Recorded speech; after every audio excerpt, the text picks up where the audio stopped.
ਮੋਦੀ ਦੀ एक ਨਿਊਜ਼ मुद्दा ਆਈ भद्दा ਹੈ, उदाहरण ਸੁਣ ਲਓ ਕੀ ਕਹਿੰਦਾ हम ਇਹ ਹੁਣ। बहुत बारीकी से देख रहे हैं। ਆਪ जो ਹੀ दल ਸੁਣ ਲਓ। पश्चिम बंगाल में किसानों के हित पर कुछ नहीं बोलते, वो यहां दिल्ली के नागरिकों को परेशान करने पर लगे हुए हैं, देश की अर्थनीति को बर्बाद करने पर लगे हुए हैं, ਸੁਣ लਓ भाई। और वो भी किसान के नाम पर। इन दलों को आपने सुना होगा, मंडियां मंडियां बोल रहे हैं, एपीएमसी की बात कर रहे हैं और बड़े बड़े हेडलाइन लेने के लिए भाषण कर रहे हैं। लेकिन ये दल, वही झंडे वाले, वही विचारधारा वाले जिन्होंने बंगाल को बर्बाद किया। केरल के अंदर उनकी सरकार है। इसके पहले जो 50 साल 60 साल तक देश पर राज करते थे उनकी सरकार थी। केरल में एपीएमसी नहीं है, मंडियां नहीं है। मैं जरा इनको पूछता हूं, यहां फोटो निकालने के कार्यक्रम करते हैं, अरे केरल में आंदोलन करके वहां तो एपीएमसी चालू करवाओ। पंजाब के किसानों को गुमराह करने के लिए आपके पास समय है। केरल के अंदर यह व्यवस्था नहीं है। अगर ये व्यवस्था अच्छी है तो केरल में क्यों नहीं है? क्यों आप दोगली नीति लेकर के चल रहे हैं? ये किस तरह की राजनीति कर रहे हैं जिसमें कोई तर्क नहीं, कोई तथ्य नहीं है? सिर्फ झूठे आरोप लगाओ, सिर्फ अफवाहें फैलाओ, हमारे किसानों को डरा दो और भले भोले किसान कभी कभी आपकी बातों में गुमराह हो जाते हैं।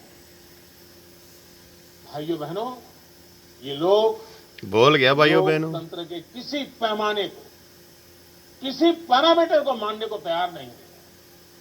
इन्हें सिर्फ अपना लाभ, अपना स्वार्थ नजर आ रहा है।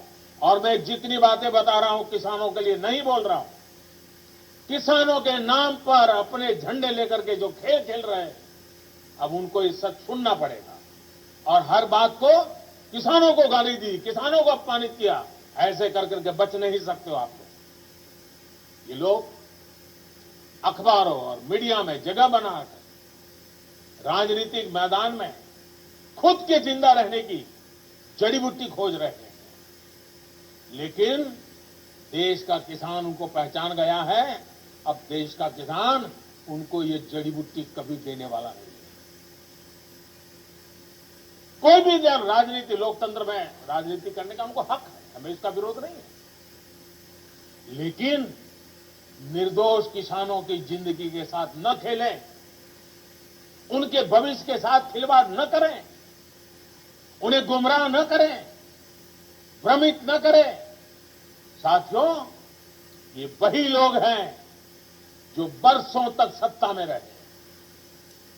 इनकी नीतियों की वजह से देश की कृषि और किसान का उतना विकास नहीं हो पाया जितना उसमें सामर्थ्य था। पहले की सरकारों की नीतियों की वजह से सबसे ज्यादा बर्बाद वो किसान हुआ जिसके पास न तो ज्यादा जमीन थी, न ज्यादा संसाधन। इस छोटे किसान को बैंकों से पैसा नहीं मिलता था क्योंकि उसके पास तो बैंक खाता तक नहीं था। पहले के समय में जो फसल बीमा योजना थी, उसका लाभ भी इन छोटे किसानों के लिए तो कहीं नामो निशान नहीं था। कोई इक्का दुक्का कहीं मिल जाए तो अलग बात है। इस छोटे किसान को खेत सींचने के लिए न पानी मिलता था, न बिजली मिलती थी। वो हमारा बेचारा गरीब किसान अपना खून पसीना लगाकर वो खेतों में जो पैदा भी करता था, उसे बेचने में भी उसकी हालत खराब हो जाती। इस छोटे किसान की सुध लेने वाला कोई नहीं था। और आज मैं देशवासियों को फिर याद दिलाना चाहता हूं, देश में इन किसानों की संख्या छोटी नहीं है। जिनके साथ यह अन्याय किया गया है ना, ये संख्या 80% से ज्यादा किसान इस देश में हैं, करीब करीब 10 करोड़ से भी ज्यादा। जो इतने वर्षों तक सत्ता में रहे, उन्होंने इन किसानों को अपने हाल पर छोड़ दिया था। चुनाव होते रहे, सरकारें बनती रही, रिपोर्ट आती रही, आयोग बनते रहे, वादे करो भुला दो, करो भुला दो, यही सब हुआ। लेकिन किसान की स्थिति नहीं बदली। नतीजा क्या हुआ? गरीब किसान और गरीब होता गया। क्या देश में इस स्थिति को बदलना आवश्यक नहीं था? मेरे किसान भाइयों और बहनों, 2014 में सरकार बनने के बाद हमारी सरकार ने नई अप्रोच के साथ काम करना शुरू किया। हमने देश के किसान की छोटी छोटी दिक्कतों और कृषि के आधुनिकीकरण, उसे भविष्य की जरूरतों के लिए तैयार करने, दोनों पर एक साथ ध्यान दिया। हम बहुत सुनते थे कि उस देश में खेती इतनी आधुनिक है, वहां का किसान इतना समृद्ध है। कभी इजराइल का उदाहरण, We have the opportunity to define a future where every American has equal justice under the law, where we leave future generations a healthy planet, where every one of us has affordable health care. Make a plan to vote. कभी Israel का उदाहरण सुनते रहते थे। हमने दुनिया भर में कृषि क्षेत्र में क्या क्रांति आई है, क्या बदलाव आए हैं, क्या नए इनिशिएटिव आए हैं, क्या अर्थव्यवस्था के साथ कैसे जोड़ा है, सारी चीजों का गहन अध्ययन किया। इसके बाद हमने अपने अलग अलग लक्ष्य बनाए और सभी पर एक साथ काम शुरू किया। हमने लक्ष्य बनाकर काम किया कि देश के किसानों का खेती पर होने वाला खर्च, इनपुट कॉस्ट, ये कम हो, उसका खर्चा कम हो। सॉइल हेल्थ कार्ड, यूरिया की नीम कोटिंग, लाखों की संख्या में सोलर पंप, ये सारी योजनाएं उनका इनपुट कॉस्ट कम करने के लिए एक के बाद एक उठाई। हमारी सरकार ने प्रयास किया कि किसान के पास एक बेहतर फसल बीमा कवच हो। आज देश के करोड़ों किसानों को पीएम फसल बीमा योजना का लाभ हो रहा है। और मेरे प्यारे किसान भाइयों बहनों, अभी जब मैं किसान भाइयों से बात कर रहा था तो मुझे हमारे महाराष्ट्र लातूर के गणेश जी ने बताया कि 2,500 रुपया उन्होंने दिया और 54,000 रुपया करीब करीब मिला। मामूली प्रीमियम के बदले किसानों को पिछले साल में 87,000 करोड़ रुपए क्लेम राशि मिली है। 87 यानी करीब करीब 90,000 करोड़ मामूली प्रीमियम दिया किसानों ने। मुसीबत के समय ये फसल बीमा उनको काम आया। हमने इस लक्ष्य पर भी काम किया कि देश के किसान पास खेत में सिंचाई की पर्याप्त सुविधा है।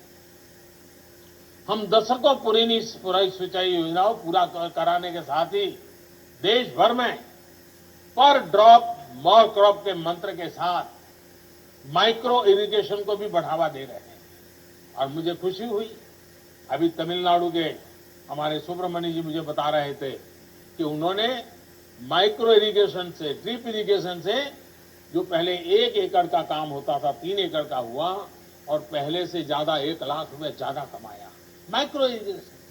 साथियों, हमारी सरकार ने प्रयास किया कि देश के किसानों को फसल की उचित कीमत मिले। हमने लंबे समय से लटकी स्वामीनाथन कमेटी की रिपोर्ट के अनुसार लागत का 1.5 गुना एमएसपी किसानों को दिया। पहले कुछ ही फसलों पर एमएसपी मिलती थी, हमने उनकी भी संख्या बढ़ाई। पहले एमएसपी का ऐलान अखबारों में छोटी सी जरा जगह बनाना खबर के तौर पर आ सकता था, किसानों तक लाभ नहीं पहुंचता था, कहीं तराजू ही नहीं लगते थे। और इसलिए किसान के जीवन में कोई बदलाव ही नहीं आता। हम आज एमएसपी पर रिकॉर्ड सरकारी खरीद कर रहे हैं। किसानों की जेब में एमएसपी का रिकॉर्ड पैसा पहुंच रहा है। जो आज किसानों के नाम पर आंदोलन कर रहे हैं, वो जब उनका समय था तब चुप मार करके बैठे हुए थे। ये जितने लोग आंदोलन चला रहे हैं ना, ये उस सरकार के हिस्सेदार थे, समर्थन करते थे। और यही लोग स्वामीनाथन कमेटी की रिपोर्ट के ऊपर बैठ गए थे, सालों तक बैठ गए। हमने आकर के निकाला, क्योंकि हमारे दिल में किसान की जिंदगी को भला करना, कल्याण करना, ये हमारा जीवन का मंत्र है, इसलिए कर रहे हैं। साथियों,